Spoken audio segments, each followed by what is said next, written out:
Hello students. तो question number 22 हम discuss करेंगे यहाँ पर चैलेंजिंग प्रॉब्लम सीरीज में।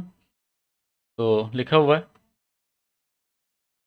कि y+3/2y+5 equal to sin² x + 2 cos x + 1 x is real number and if the range of y is this -∞ to a union b to infinity and find the value of 3a - 5b। तो कुल मिलाकर के हमको y को x के term में दिया हुआ है और इसकी हेल्प से हमको y का रेंज पता करना है ना, क्योंकि इस फॉर्मेट में आना चाहिए। फॉर्मेट भी दे दिया आपको -∞ to a union b to infinity, तो a और b उसमें कुछ नंबर्स होंगे रेंज में, तो उनको फिर आपको यहाँ पुट कर देना है। 3a - 5b में a रख देना है और यहाँ b रख देना है, फिर जो भी आएगा आपका आंसर हो जाएगा। क्वेश्चन न्यूमेरिकल टाइप है ये, यानी कि कोई भी नंबर्स यहाँ पे आंसर आएगा। और ग्रुप में एक दो स्टूडेंट ने इसको सोल्व भी किया है और आंसर सही भी है उनका। ठीक है, तो स्टार्ट करते हैं हम। तो देखो, अगर हमको ये पता लग जाए कि इसका रेंज कहाँ से कहाँ तक है, यानी कि sin² x + 2 cos x + 1, तो वहाँ से पर इतना पता लग जाएगा। और जब इसका रेंज आ जाएगा तो y का भी आ ही जाएगा, है ना। तो यानी कि हम थोड़ी देर के लिए मान लेते हैं कि f(x) is equal to sin² x plus 2 cos x + 1, इतना मान लिया। अब इस पूरे को हम ऐसा करते हैं, cos में कन्वर्ट कर लेते हैं, है ना। क्योंकि अब cos तो ये तो cos साइन में बनेगा नहीं, ये साइन cos में बन जाएगा। उल्ट कैसे बन जाएगा? sin² x इक्वल टू होता है 1 - cos²x, ठीक है ना। तो वही हमने यूज किया और ये हुआ।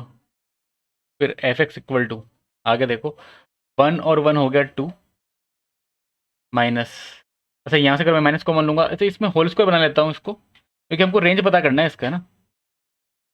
तो वो होल स्क्वायर बनाना पड़ेगा उसके लिए। तो ये मैंने बना लिया cos x - 1 का होल स्क्वायर। क्या ये सही बन गया भाई? जब हमने माइनस कॉमन लिया होगा यहाँ से, तो cos² x -2 cos x बना होगा, और +1 भी किया होगा अंदर। तो अंदर +1 करने का मतलब क्या है कि हमने -1 किया है, क्योंकि बार माइनस लिया है, तो -1 अंदर रहा होगा। तो एक +1 भी करना पड़ेगा फिर हमको ना, +1 भी करना पड़ेगा। तो +1 कर गया तो ये 2 की जगह 3 बन जाएगा ये। ठीक है, समझ गए? मतलब इसको इस वाली फॉर्मेट में कन्वर्ट कर दिया, ज़्यादा कुछ और किया नहीं है हमने, हाँ। अ, अब आगे देखो, हमको एफ एक्स का रेंज चाहिए, तो हमको इसका रेंज पता है, बिल्कुल पता है। क्या हो सकता है कि जब cos x - 1, मिनिमम तो ये जो स्क्वायर है ना, स्क्वायर, इसके वजह से मिनिमम जीरो हो सकता है ये। अंदर कुछ भी हो, नेगेटिव पॉजिटिव कुछ भी हो, लेकिन मिनिमम तो जीरो हो सकता है ना। हाँ, क्या लेकिन जीरो होगा, होगा कि नहीं होगा? बिल्कुल होगा। cos x इक्वल टू 1 होने पर जीरो होगा। तो हाँ, इतना पता चल गया कि मिनिमम जीरो हो जाएगा। अब ये अंदर वाला को अगर आपको मैक्सिमम कर दिया आपने, यानी cos x - 1 को मैक्सिमम कर दिया, तो उसको स्क्वायर करने पर मैक्सिमम हो जाएगा। बट अगर अंदर वाले को मैक्सिमम करने का मतलब है कि वो आप नेगेटिव में भी कर सकते हो, या तो आप नेगेटिव में बहुत बड़ा कर दो, तो उसका स्क्वायर करने पर बड़ा आ जाएगा। तो हम वही करते हैं, क्योंकि cos x जब 1 होगा तो +1 पर पे तो ये जीरो हो गया। यानी कि जब आपने cos x इक्वल टू 1 किया, तब तो ये cos x - 1 था, ये हो गया जीरो। बट अब आप कोई बोले कि cos x 1 से बड़ा तो हो नहीं सकता, तो क्या हो सकता है? -1 कर दो। -1 से बड़ा, अब -1 से छोटा नहीं होगा फिर। तो -1 करने पर cos x - 1 ये हो जाएगा, cos x - 1 हो जाएगा -2। क्या स्क्वायरिंग करने पर ये जीरो रहेगा, ये स्क्वायरिंग करने पर हो जाएगा 4। तो ये इसका रेंज हो गया। ठीक है, ठीक है, क्योंकि cos x पे -1 से 1 होता है, तो ये 0 से 4 आ गया उस केस में। तो ये 0 से 4 आया। अब 3 माइनस जीरो तो 3, और 3 - 4 -1, समझ गए ना भाई? 3 - 0 इज 3, और 3 माइनस यहाँ 4 रखेंगे तो -1, यानी कि एफ का रेंज मैं बता सकता हूँ अभी यहाँ पर, -1 से कितना, 3। समझ गए? ये तो अभी एफ का रेंज आया। अब आगे देखो, हमको चाहिए वाई का रेंज, यानी कि आरएचएस वाला पार्ट सोल्व कर दिया हमने। तो चलो देखो, यानी कि कुल मिला करके -1 इसको लिख सकते हैं, -1 से y+3 अपॉन 2y+5 से t। अच्छा, अगर मैं यहाँ पर देखो ध्यान से, अगर मैं 2y+6 लिखूँ तो, और 6 को 5+1 लिखूँ, तो फिर नीचे से डिवाइड कर सकते हैं उसको, है ना। तो मैंने क्या किया, -2 मतलब 2 से मल्टीप्लाई कर दिया इस पूरे इनइक्वलिटी को। तो उसके बाद में ये हो जाएगा 2y+6 बनेगा, और 6 को मैं थोड़ा तोड़ करके ऐसा लिख रहा हूँ। आप समझ ही गए होंगे क्यों लिख रहा हूँ, क्योंकि हमको देखो हमको वाई का वैल्यू पता करना है ना, वाई का रेंज चाहिए। तो हमको वाई को अकेला वाई चाहिए हमको ना, बाकी ये मल्टीप्लाई में 2 5 प्लस प्लस में कुछ नहीं चाहिए। मतलब बीच में जो है ना, यहाँ पर वाई बच जाए कुल मिला करके, कहाँ पर, ये जो पूरा इस इनक्वलिटी और इस इनक्वलिटी के बीच में यहाँ पर वाई बच जाना चाहिए, ऐसा कुछ हमको बनाना है मतलब। तो इतना समझ गए, 3 को 2 से मल्टीप्लाई किया तो 6 लिख दिया मैंने यहाँ पर। अब देखो डिवाइड कर देते अब तो यहाँ पर ना, तो डिवाइड किया तो ये तो हो गया 1 प्लस, यहाँ हो जाएगा 2y+5 और 6। समझ में आ रहा है इतना। फिर आगे देखो, 1 को हम सब्ट्रैक्ट कर देते हैं इस 1 को उठाने के लिए। तो 1 जब सब्ट्रैक्ट किया हमने तो -3 हो गया, 1/2y+5। 1 फिर यहाँ सब्ट्रैक्ट किया तो 5 बच गया।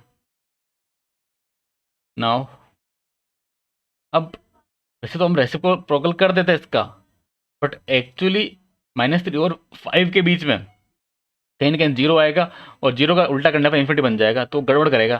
तो हम डायरेक्टली यहाँ पर रेसिप्रोकल नहीं कर सकते, हमको अलग अलग करना पड़ेगा दोनों इनइक्वलिटीज को, है ना।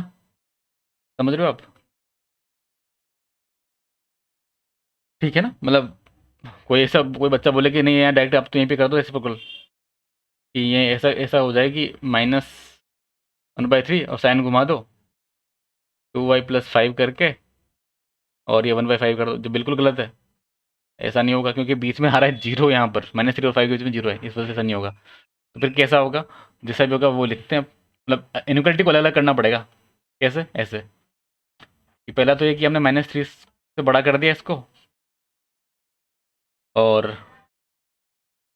अ, मैं जीरो के इक्वल नहीं लिखा, वैसे तो लिख सकता था, बट हाँ जीरो से थोड़ा छोटा ले लिया।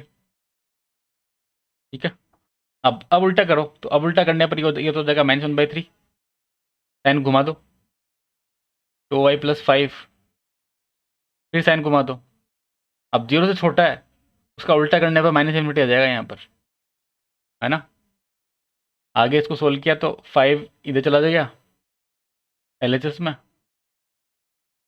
इसका कोई मतलब नहीं लिखने का इस वाली चीज़ का, बट फिर भी लिखा समझाने के लिए। जैसा 5 इधर आएगा एलएचएस में, तो 5 -1/3, सॉरी -5 हो जाएगा, -5 होगा ना, तो -16/3 और 2y, यानी कि y is less than equal to -8/3। तो एक तो ये मिल गया हमको रिजल्ट। तो यहाँ से हम बोल सकते हैं कि -इन्फिनिटी से वो यूनियन करके लिखा था ना, उसका एक पार्ट मिल गया हमको, और सेकंड पार्ट, इसको फर्स्ट पार्ट बोल देते हैं, और ये सेकंड पार्ट ये वाला, यानी कि अब इसमें 0+ ले लेता हूँ मैं यहाँ पर, 2y+5 less than equal to 5, उल्टा कर दिया तो इन्फिनिटी आ जाएगा यहाँ पर। समझ आ रहा होगा सबको। इसका उल्टा किया 1/5। ये साइन क्यों घुमा रहे, रेसिप्रोकल करने पर इनक्वलिटी में साइन घूमता है ना, आपको पता ही होगा, और घूमना भी चाहिए। ठीक है, मतलब ऑब्वियसली अब कोई बोले कि 2 3 से बड़ा है तो उल्टा करेंगे, तो ऑब्वियसली यही बड़ा होगा, 1/2 बड़ा होगा ना 1/3 से। बिल्कुल होगा, इसलिए साइन घूम रहा है। तो 5 को आर एस में लेके गए यहाँ पर, इसका कोई मतलब नहीं है, बट लिख दिया समझाने के लिए। तो 5 जब उधर गया तो 1/5 -5, यानी कि -14/5, 2 भी है तो -7/, कहीं कुछ गलत तो नहीं लिखा? गलत लिख दिया ना? 1/5 -5, ये 5 उधर जाएगा तो -24/5 होगा, तो माइनस का 12/5 हो जाएगा। अब सही है ना? अब सही है।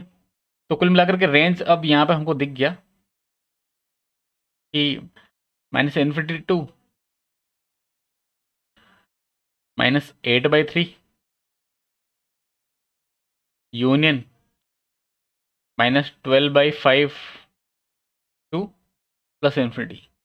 ठीक है, तो यही था। और अच्छा, इसमें ए और बी के फॉर्म में लिखा था, तो ये ए हो गया, है ना? ए हो गया यहाँ पर इतना, ये ए हो गया, तो -8/3 था। दिस इज ए, तो ये बी हो गया।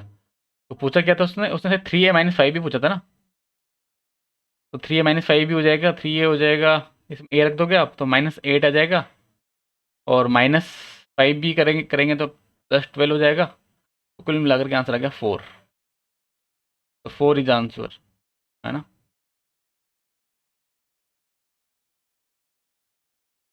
ठीक है, इसका आंसर हो जाएगा 4। समझ में आ गया होगा आपको। नेक्स्ट होमवर्क क्वेश्चन आप सबके लिए, इसको आप डिस्कस कीजिए ग्रुप में। क्वेश्चन लिखा हुआ है